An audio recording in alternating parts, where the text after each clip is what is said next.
राधे राधे।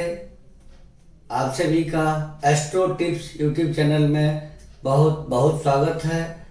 मैं पंडित मार्कंडेय दुबे आज बच्चों के पढ़ाई से संबंधित एपिसोड लेकर आप सबों के समक्ष उपस्थित हूँ कि अधिक परिश्रम करने के बाद भी अगर कोई बच्चा पढ़ाई में लगातार पिछड़ रहा है तो इसके पीछे क्या कारण है।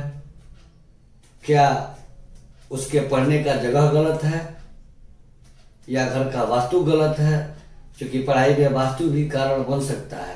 जब परीक्षाएं आती हैं तो अभिभावक यानी माता पिता की चिंताएं बढ़ने लगती हैं।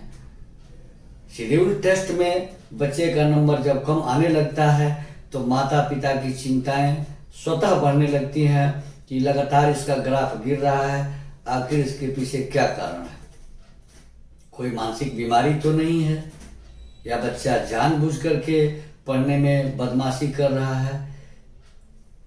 तो इन तमाम चीज़ों के पीछे क्या कारण है और क्या करना चाहिए, इस चीज़ पर जानकारी देंगे। इससे पहले आप सबों से मेरा एक छोटा सा निवेदन है कि यदि अब तक आपने हमारे चैनल एस्ट्रो टिप्स को सब्सक्राइब नहीं किया है तो आज ही सब्सक्राइब कर लें, नोटिफिकेशन बेल दबाएं और वीडियो लाइक करें, अपने मित्रों को शेयर करें ताकि ये जानकारी सभी के पास आसानी से समयानुसार समय पर पहुंच सके। मित्रों, बच्चे भविष्य के धरोहर हैं, माता पिता की संपत्ति हैं, उनकी आत्मा है। अगर बच्चे पढ़ाई में मन न दे रहे हों या अधिक मेहनत कर रहे हों फिर भी उनकी तरक्की ना हो रही हो, अच्छे अंक उन्हें नहीं प्राप्त हो रहे हों, तो इसके पीछे क्या कारण हो सकता है।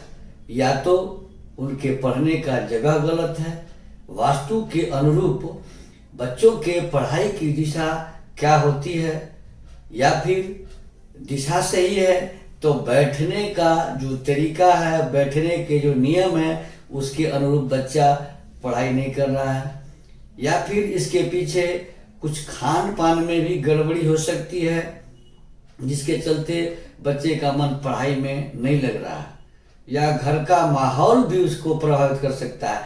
तो बच्चों की पढ़ाई में घर के माहौल के साथ साथ वास्तु दोष सबसे बड़ा कारण है जो नकारात्मक शक्तियों को बढ़ा करके बच्चे के मस्तिष्क पर प्रभाव डालता है, जिसके फलस्वरूप बच्चा का मस्तिष्क प्रभावित होता है और पढ़ाई से उसका मन भटकने लगता है, या अधिक परिश्रम करने पर भी उसके अच्छे अंक उसे नहीं प्राप्त होते हैं।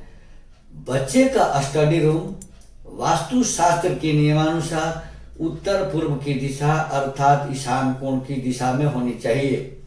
ईशान कोण चंद्रमा, शिव, विष्णु, बुद्ध इन सभी ग्रहों के सम्मिलन की दिशा है। ईशान अर्थात इस भगवान शिव के दिशा को कहा गया है और संकल्प लेने की दिशा है ईशान कोण। वहां जो भी काम सोच के शुरू किया जाता है फलीभूत होता है, सफल होता है।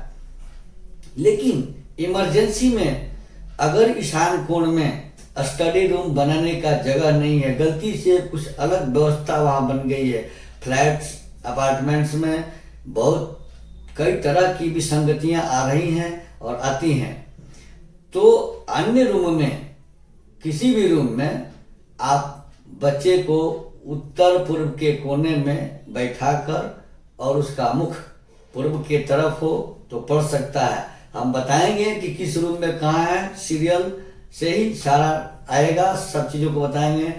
लगभग 12-13 बिंदु देंगे हम आपको। तो बच्चे के स्टडी टेबल पर सबसे पहले ध्यान देना है कि उसका स्टडी टेबल ईशान कोण वाले कमरे में ईशान कोण पर हो। बच्चे का पढ़ते समय मुख या तो उत्तर में हो या पूर्व के तरफ हो। उसके स्टडी टेबल पर बहुत सारी किताबें थाक लगा करके जमा न की गई हों। अधिक किताबें देखने के बाद बच्चे के मानसिकता में भार आ जाता है, उसके सोच में दबाव पड़ने लगता है और वो घबरा जाता है। सबसे ज्यादा ध्यान रखने की क्या जरूरत है कि बच्चे का कमरा उत्तर पूर्व या पूर्व दिशा में ही होनी चाहिए जहां वो पढ़ेगा। स्टडी रूम का कमरा, सबसे पहले कुछ विशेष उपायों पर ध्यान डालते हैं कि स्टडी टेबल पर पूर्व की ओर सरस्वती माता का फोटो रखने से बच्चे का मन पढ़ने में अधिक लगता है और अच्छी पढ़ाई होती है। दूसरा चीज है स्टडी टेबल पर यानी बच्चे का ध्यान स्टडी पर केंद्रित हो, आकर्षित हो, तो स्टडी टेबल पर क्रिस्टल बॉल या क्रिस्टल का ग्लोब रख सकते हैं जिससे बच्चे का मन पढ़ाई में लगेगा, आकर्षित होगा। स्टडी रूम में जूते चप्पल नहीं रखने चाहिए। वैसे भी ईशान कोण के कमरे में जूते चप्पल नहीं जाने चाहिए, लेकिन जब स्टडी करता हो तो वह कमरा सरस्वती का कमरा हो जाता है और वहाँ जूते चप्पल नहीं रहने चाहिए। चौथा बिंदु, स्टडी टेबल के सामने शीशा यानी आईना, दर्पण नहीं लगाना चाहिए। इससे बच्चे के मन में भटकाव आ सकता है, मन पढ़ाई से भटक सकता है। 5वां नंबर, स्टडी रूम के पूर्वी उत्तर हिस्से अथवा दक्षिण भाग में अगर मोमबत्ती जलाई जाए तो बच्चे का मन पढ़ाई में अधिक लगता है। मोमबत्ती का काम है पिघलना और बच्चा पढ़ाई के प्रति पिघलन तैयार करेगा, उसके मन में पिघलन आएगा, जरूरत महसूस होगी। 6ठे नंबर पर जो बिंदु है, उत्तर पश्चिम का कमरा कभी भी बच्चे के पढ़ाई के लिए उपयोग नहीं करना चाहिए। उत्तर पश्चिम वायु की दिशा होती है और बच्चा वहां स्थिर बैठकर नहीं पढ़ पाता है, उठकर भगेगा, कभी किसी कारण से तो कभी किसी कारण से। इसलिए नॉर्थ वेस्ट कॉर्नर है, उत्तर पश्चिम का जो कोना होता है, जो कमरा होता है, वो वायव्य कोण का कमरा होता है, वो स्टडी के लिए इस रूम का चयन न करें। 7वें नंबर पर परीक्षाओं के समय बच्चों के खान पान पर विशेष ध्यान देने की जरूरत होती है। उस समय नॉनवेज नहीं खिलाना चाहिए। उस समय जब परीक्षा चल रही हो तब बच्चे को सात्विक और सुपाच्य भोजन देने चाहिए जो जल्दी से पचे और उसके अंदर आलस्य की वृद्धि न हो, उसको निद्रा न लगे। रात में सोते समय उस बच्चे को केसर मिश्रित दूध पीने को देना चाहिए, जिससे चंद्रमा और बृहस्पति दोनों मजबूत होता है। बृहस्पति विद्या का कारक है तो चंद्रमा मन का कारक है, और चंद्रमा तथा बृहस्पति दोनों ही मजबूत हो जाते हैं केसर के साथ बच्चे को दूध अगर रात में पीने को दिया जाए। अगला बिंदु है, अगर कोई ऑप्शन नहीं है, स्टडी रूम के लिए ईशान कोण में कोई ऑप्शन नहीं है, तो उसके लिए क्या करना है, दक्षिण पश्चिम साउथ वेस्ट कॉर्नर जिसे नैऋत्य कोण कहा जाता है, राहु का दिशा कहा जाता है, उस कमरे में भी बच्चे को पढ़ने के लिए उसका स्टडी टेबल पूर्व के तरफ हो और उसका पढ़ते समय मुंह पूर्व में हो तो अच्छा रहता है, पढ़ाई में मन लगता है। पढ़ाई में बिस्तर पर, बेड पर बैठकर कभी भी स्टडी ना करें। इस तरह स्टडी करने वाले बच्चों के दिमाग में पढ़ी हुई बातें अधिक देर तक टिक नहीं पाती हैं, अर्थात उसके मेमोरी में नहीं रह पाती हैं, उसे याद नहीं रह पाता है। बेड पर यानी जो उसका बिस्तर है उस पर गहरी नीले रंग के चादर, काले रंग के चादर और गहरे लाल रंग के चादर कभी न बिछाएं। इससे बच्चे के मानसिकता पर दबाव पड़ता है, उसे बेचैनी होती है।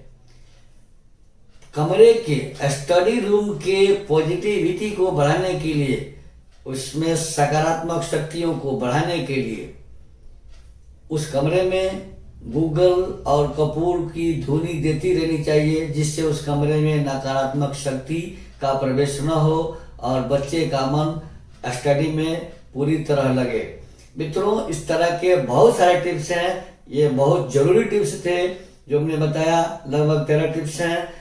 और इस तरह से अगर आप अपने बच्चे पर ध्यान देते हैं तो निश्चित ही बच्चा अच्छा अंक लाएगा, उसका मन पढ़ने में लगेगा। आप हमारे साथ बने रहें। इस तरह के वास्तु, ज्योतिष, धार्मिक पर्व त्योहारों के एपिसोड के लिए अगर आप हमसे वास्तु विजिट कराना चाहते हैं, कुंडली बनवाना चाहते हैं, वाराणसी के पंडितों से यज्ञ अनुष्ठान, हवन, पूजा पाठ आदि करवाना चाहते हैं, अच्छे किस्म के रत्न और रुद्राक्ष प्राण प्रतिष्ठित तथा सर्टिफिकेट्स के साथ लेना चाहते हैं तो दिए गए स्क्रीन पर दिए गए नंबर से संपर्क कर आप हमसे वास्तु विजिट करवा सकते हैं, कुंडली दिखा सकते हैं, वाराणसी के पंडितों के द्वारा यज्ञ हवन आदि करवा सकते हैं, उचित मूल्य पर रत्न रुद्राक्ष प्राप्त करते हैं।